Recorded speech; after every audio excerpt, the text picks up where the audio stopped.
പലരും ചോദിക്കാറുണ്ട് എന്തുകൊണ്ടാണ് ചില ഡ്രസ്സസിനും ജ്വല്ലറിക്കും കുറച്ച് കൂടുതൽ റേറ്റ് വരുന്നത് എന്ന്. അത് ചോദിക്കുന്നത് സ്വാഭാവികമാണ്, കാരണം ഇന്ന് എല്ലാവരും ആദ്യം നോക്കുന്നത് പ്രൈസ് തന്നെയാണ്. പക്ഷേ ഞങ്ങളൊരു പ്രൊഡക്റ്റ് സെലക്ട് ചെയ്യുമ്പോൾ ആദ്യം നോക്കുന്നത് അതിൻ്റെ ക്വാളിറ്റിയാണ്. ഡ്രസ്സാണെങ്കിൽ ഫാബ്രിക് എങ്ങനെയാണ്, സ്റ്റിച്ചിങ് നീറ്റ് ആണോ, ധരിക്കുമ്പോൾ കംഫർട്ടബിൾ ആണോ, അതുപോലെ അത് വാഷ് ചെയ്താൽ അതിൻ്റെ ക്വാളിറ്റി നഷ്ടമാകുമോ, ഇങ്ങനെയുള്ള കാര്യങ്ങളെല്ലാം ശ്രദ്ധിച്ചിട്ടാണ് ഞങ്ങൾ ഓരോ പ്രൊഡക്റ്റും എടുക്കുന്നത്. കാരണം കാണാൻ മാത്രം ഭംഗിയുള്ളതല്ല, ഉപയോഗിക്കുമ്പോഴും നല്ലതായി തോന്നണമെന്നതാണ് ഞങ്ങൾക്കുള്ളത്.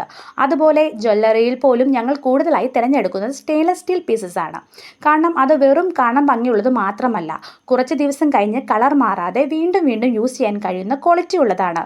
അതുകൊണ്ടാണ് ചിലപ്പോൾ റേറ്റിൽ ചെറിയൊരു വ്യത്യാസം വരുന്നത്. പക്ഷേ പ്രൊഡക്റ്റ് കയ്യിൽ കിട്ടുമ്പോൾ തന്നെ അതിൻ്റെ ക്വാളിറ്റി ഫീൽ ചെയ്യുന്ന രീതിയിലുള്ള സാധനങ്ങളാണ് ഞങ്ങൾ നോക്കി തിരഞ്ഞെടുക്കുന്നത്. ഞങ്ങൾക്ക് വില മാത്രം പ്രധാനമല്ല, വാങ്ങുന്ന ആൾക്ക് അത് ഉപയോഗിക്കുമ്പോൾ സന്തോഷം തോന്നണം എന്നതാണ് കൂടുതൽ പ്രധാനമുള്ളത്.